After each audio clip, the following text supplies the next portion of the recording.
지옥의 불을 끄는 것은 회개하는 자의 눈물이다 라는 제목으로 여러분과 말씀 나누겠습니다. 우리 사랑부 선생님 간증도 듣고 또 우리 열매분들의 찬양을 들으니까 제가 이 강단에 서는 것이 참 부끄럽더라고요. 저렇게 하나님 사랑하고 잘 섬겨주시는 모습 자체가 이미 하나님께서 귀하게 받으시는 예배다 이렇게 생각을 합니다. 여러분, 그러니까 우리도 예배 잘 드리고 이 시간 우리도 우리의 마음을 주님께 드리는 그런 시간이 되었으면 좋겠습니다. 제가 초등학교 4학년인가 5학년 때 어머니가 이제 신방을 가셨어요. 근데 깜빡하고 저희들의 식사를 제대로 준비하지 못하고 가신 겁니다. 이런 일이 어디 있을 수가 있겠습니까? 저는요, 밥을 한 끼 먹어도 잘 차려 먹는 편일까요? 아니면 대충 먹는 편일까요? 네, 보시는 것처럼 되게 잘 차려 먹으려고 저를 사랑하는 편입니다, 여러분. 근데 아무리 반찬을 뒤져봐도 반찬이 없는데 냉동실에 돈가스가 있었어요. 초등학교 4학년짜리가 돈가스 튀겨 먹기가 너무 어려운 거거든요. 그리고 번거로운 거잖아요. 근데 저는 그 번거로운 걸 해냈습니다, 여러분. 그래서 기름을 붓고 돈가스를 이제 튀기고 있는 상황인데, 처음 해보는 거다 보니까 어떻게 했냐면 얼려있는 돈가스를 그냥 끓는 기름에 넣은 거예요. 그럼 어떻게 될까요, 여러분? 막 튀어요. 근데 그 일을 처음 당해보니까 막 튀다가 너무 뜨거워서 뒷걸음질을 치다가 그만 그 기름이 가득한 냄비를 제가 몸으로 치고 말았어요. 그래서 이 돈가스 냄비가 이렇게 바닥으로 떨어질랑 말랑 하는 차에 돈가스가 너무 아까운 거예요. 떨어지면 못 먹잖아요, 여러분. 그래서 온 몸으로 막았어요. 그래서 제 몸에 이렇게 화상이 크게 있습니다. 그래서 너무 아팠어요. 근데 배에 화상을 입었거든요. 배가 나왔으니 망정이지. 이런 몸인데는 주님의 계획하심이 있는 겁니다, 여러분.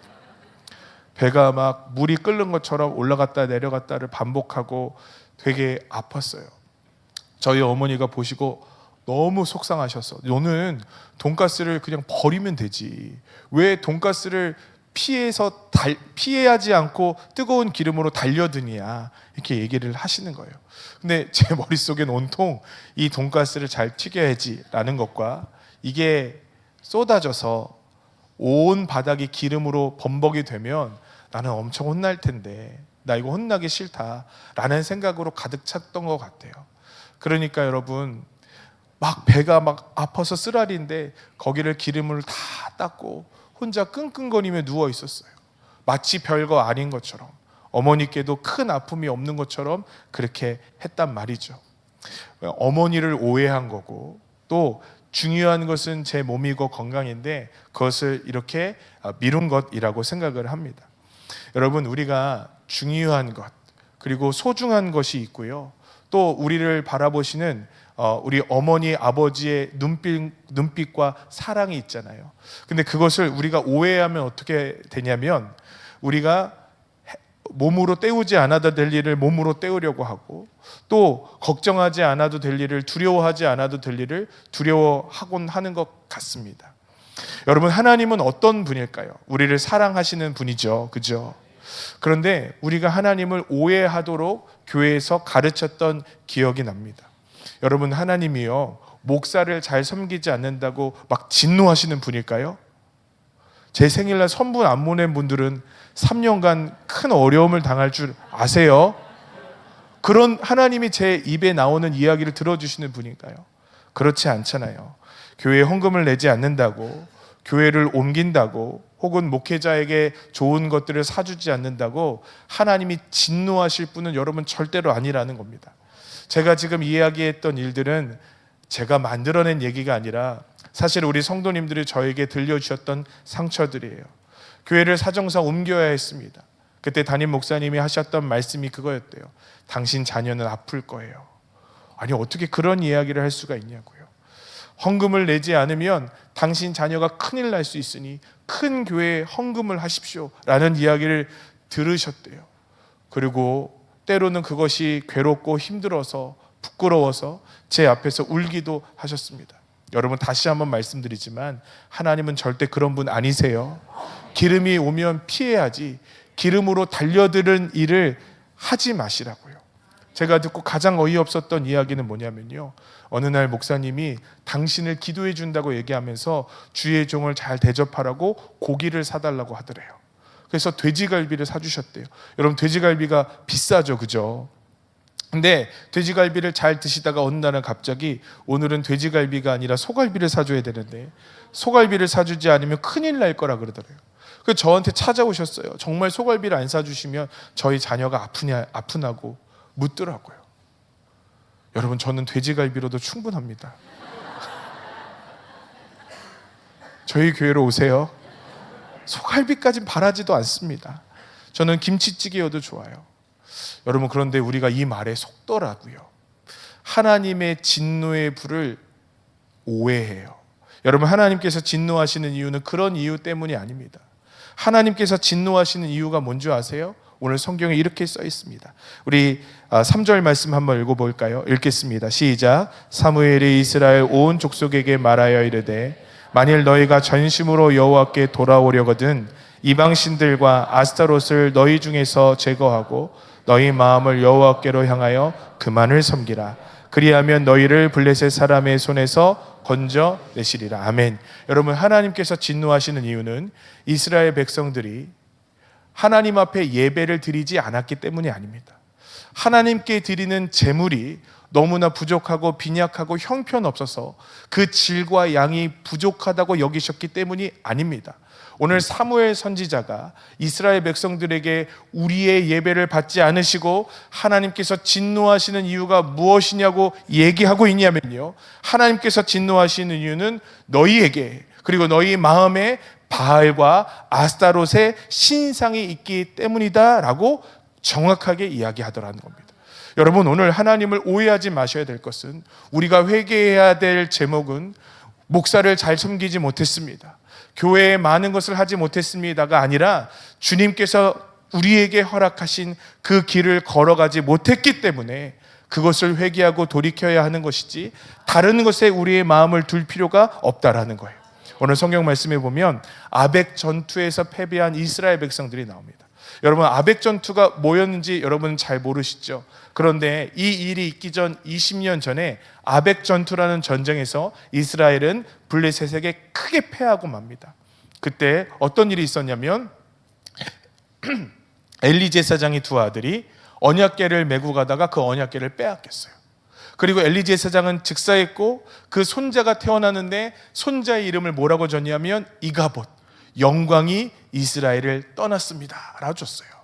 그러니까 여러분, 이스라엘의 역사하셔야 될 하나님의 언약궤, 하나님의 임재, 하나님의 영광이 이스라엘을 떠난 상태였다라는 겁니다.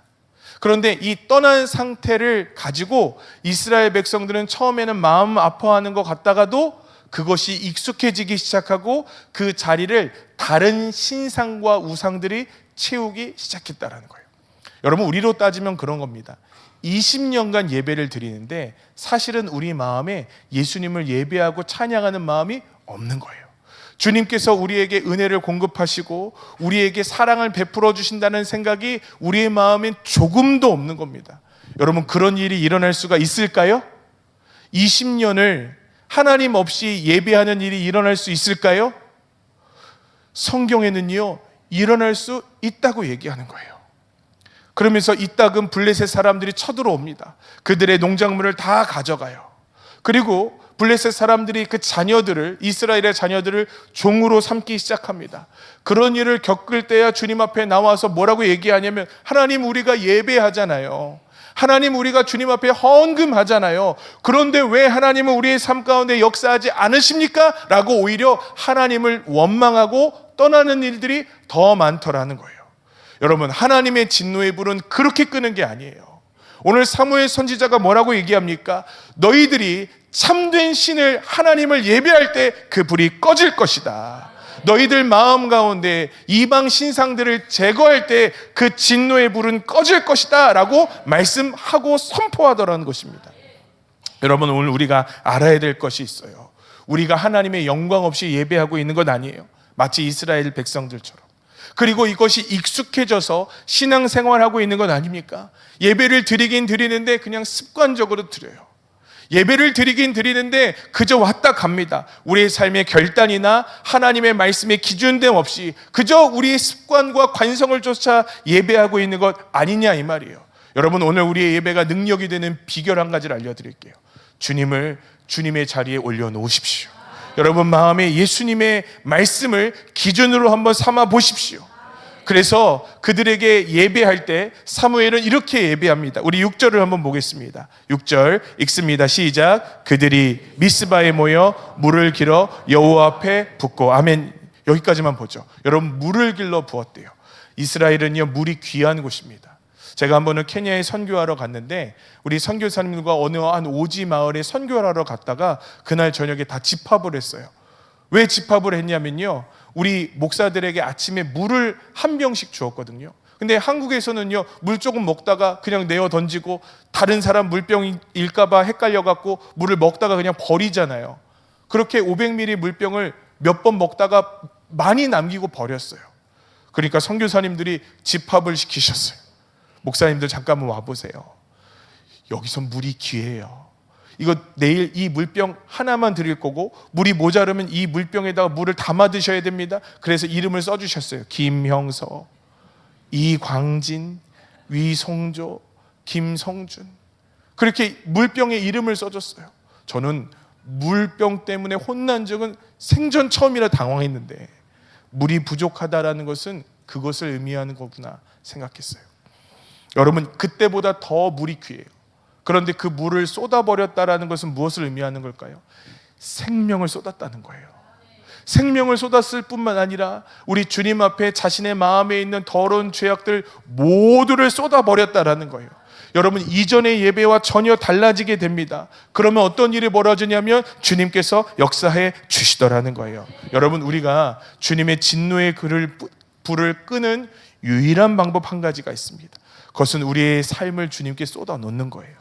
그리고 그냥 예배하는 것이 아니라 우리의 마음의 주인을 바꿔 놓는 것입니다. 우리 주님은 예배 가운데 우리의 마음의 주인이 누구인지를 때로는 드러내십니다.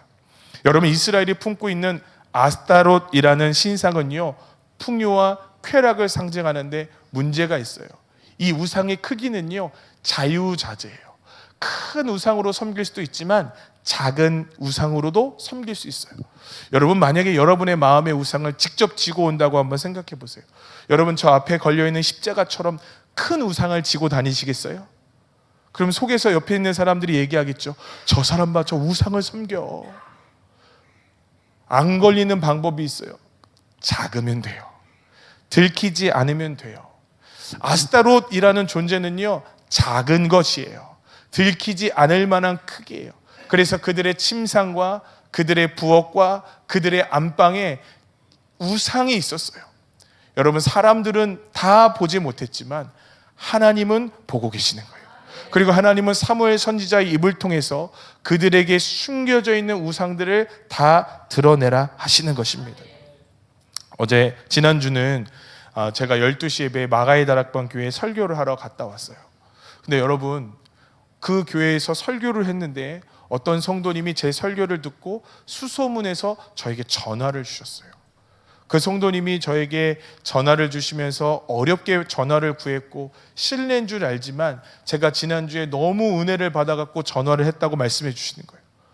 여러분과는 달리 그분은 굉장히 은혜를 받았다고 저에게 얘기를 해주시면서 이제 설교에 대한 얘기를 해주시는 겁니다. 목사님, 저는요 아직 교회를 다니지 정하지 못하고 그 전에 있는 교회에서 다소 마음에 부대끼는 게 있어서 그 교회를 나와서 마가의 다락방 교회 또 필그림 교회 여러 교회들을 이렇게 옮겨 다니시면서 신앙생활 하시는 성도님이시래요. 그런데 목사님, 제가 목사님의 설교에 엄청 은혜를 받았어요. 그러니까 여러분, 무슨 말이에요? 다음 주에 어디 교회 온다는 거예요? 제가 설교를 잘해갖고 전도 한 명 해왔어요, 여러분. 그래갖고 입꼬리가 살짝 이렇게 올라가려고 하는데 그 성도님이, 그래서요 목사님, 제가 필그림 교회에 등록하려고 했는데, 그러시는 거예요. 그리고 나서 뭐라고 말씀하시냐면 제가 지난주에 했던 설교 한 이야기를 그대로 해주시는 거예요. 목사님의 설교를 듣고 여기 앉아 계셨던 성도님이 회개하고 교만한 마음을 내려놓고 섬기시던 작은 교회로 돌아가셨다라는 얘기가 머릿속에서 떠나지가 않아요. 이게 혹시 주님의 뜻인가요? 아니요. 우리 성도 우리 교회 오시는 게 주님의 뜻이에요 라고 얘기해 주고 싶었어요. 근데 이놈의 주둥이가 그 얘기를 한 거예요. 그래서 제가 성도님께 그랬어요. 성도님, 주님께서 어려운 교회를 섬기라고 하시는 건 너무 귀한 하나님의 음성입니다. 가서 섬겨주세요. 그랬더니 그렇죠? 제가 그 교회를 가는 게 맞죠? 하고 축복해드리고 전화를 끊었습니다. 두 가지 마음이 있었어요. 첫 번째 마음은 너무 좋은 거예요. 하나님께서 저 같은 자의 입을 통해서 하나님의 음성을 들려주셨다고 하니까 이건 말도 안 되는 일이잖아요. 제가 저를 아는데 어떻게 그런 일이 일어날 수 있어요? 하나님, 그 교회 목사님이 너무 좋아하시겠죠. 뛸 때 기뻐하시겠죠.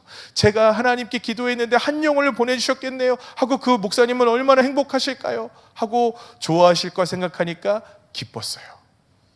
자, 근데 우리들끼리 비밀이에요. 여러분, 근데 조금 부담이 됐어요. 우리 교회 성도들이 은혜 받아갖고 다음 주부터 다 다른 교회에 가시면 어떻게 하지? 오늘 설교는 은혜스럽지 않게 하기로 결정을 했어요, 여러분. 은혜스럽지 않으세요? 의도와 정확하게 부합하는 겁니다. 여러분, 제 마음에 솔직하게 한 가지 마음이 더 있었어요. 저는요, 여전히 포기하지 못하는 욕심이 있다는 생각이 들었어요. 저는 여전히 내려놓지 못하는 것들이 있다라는 생각을 제가 하게 되었어요.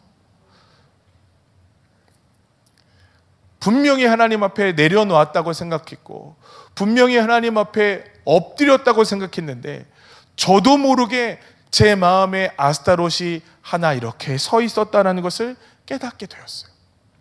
여러분, 다 귀한 분들이라는 거 압니다. 세상을 살면서 참 어렵고 힘든 버거운 삶을 투쟁하며 사신다는 것을 잘 알고 있어요. 그런데 여러분, 저도 여러분들의 마음을 아프게 해드리거나 찔리게 해드리고 싶지 않지만 우리 주님의 은혜가 우리 가운데 임하는 유일한 방법은 목사에게 잘하는 게 아니라 교회에게 무언가 봉사하는 게 아니라 우리 주님께서 우리에게 말씀하신 바 한 가지를 순종하는 것, 그것이 주님께서 더 기뻐하시는 일이라는 것을 성경이 증언하고 있기에 괴로운 거예요. 여러분, 저는요, 우리 성도님들이 주님께서 보시기에 아름답고 귀한 성도님이 되셨으면 좋겠어요. 우리 성도님들이 귀한 성도님이 되셔서 성도님들 마음에 있는 숨겨져 있는 아스타롯을 하나하나 내려놓을 때 우리 주님께서 어떻게 일하시는 것을 보고 경험하고 느끼셨으면 좋겠어요.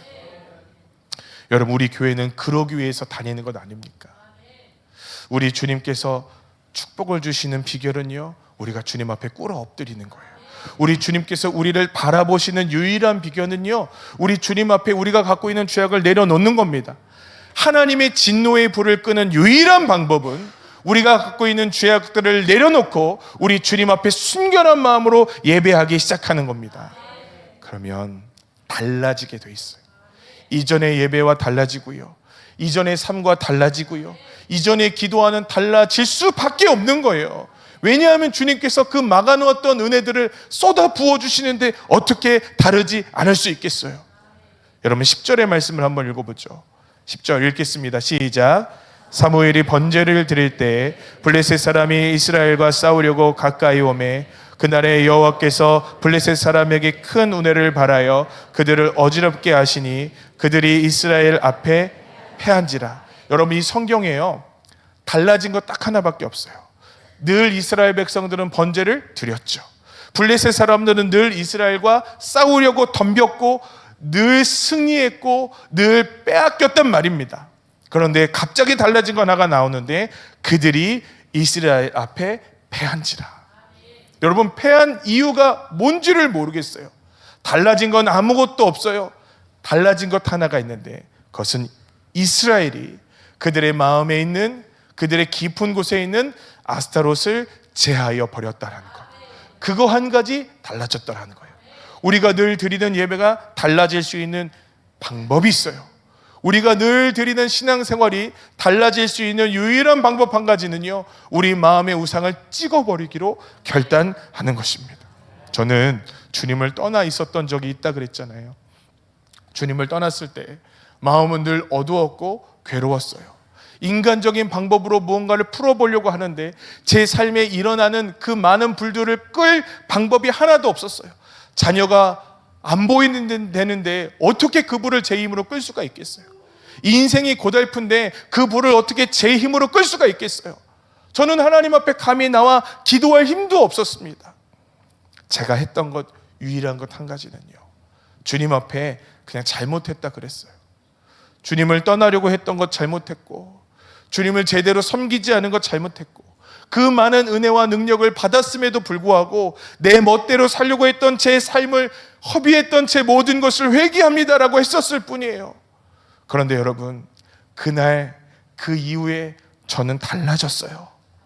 제가 달라진 건 아무것도 없어요. 그런데 그날 이후에 예배는 은혜스러워졌고요, 그날 이후에 기도는요 생명력이 있었고요, 그날 이후에 예배는요 저의 삶을 살려내기에 충분한 은혜가 부어지더라는 것입니다. 오랫동안 교회를 다녀도 변화가 없는 분들이 계세요? 오랫동안 교회를 다녀도 마음에 뭔가 불이 떨어지지 않는 분들이 계세요? 잘 들어보세요. 여러분에게 또 한 번의 예배가 필요한 것이 아니라 한 번의 예배를 드리더라도 여러분 마음 가운데 있는 아스타롯을 제할 때 주님께서 여러분 가운데 역사하여 주실 거라는 거예요. 여러분, 목사도요 그 마음에 욕심이 있어요. 여러분, 이 마음에 온갖 더러운 것들이 얼마나 많은지 몰라요. 세상 한복판에 정말 투쟁하며 살아가는 성도 여러분, 여러분 마음 가운데 주님이 기뻐하시지 않는 것들이 혹시 있지 않으세요? 그것들을 한번 싸워보세요. 주님께 발견하게 해달라고 기도하십시오. 하나하나 구체적으로 내려놓기 시작해 보십시오. 여러분의 삶에 임했던 하나님의 진노의 불들이 꺼져가는 것들을 보게 되실 거예요. 하나님의 진노의 불을 끄는 유일한 것은 회개의 눈물밖에 없습니다. 사랑하는 성도 여러분, 저는 여러분들의 신앙이 살아있는 신앙이 되었으면 좋겠어요. 오랫동안 주님의 영광을 잃어버린 채 신앙생활하는 삶을 벗어버리고 오늘 이 시간 다시 주님의 음성과 은혜가 부어지는 이 시간이 되기를 간절히 소망합니다.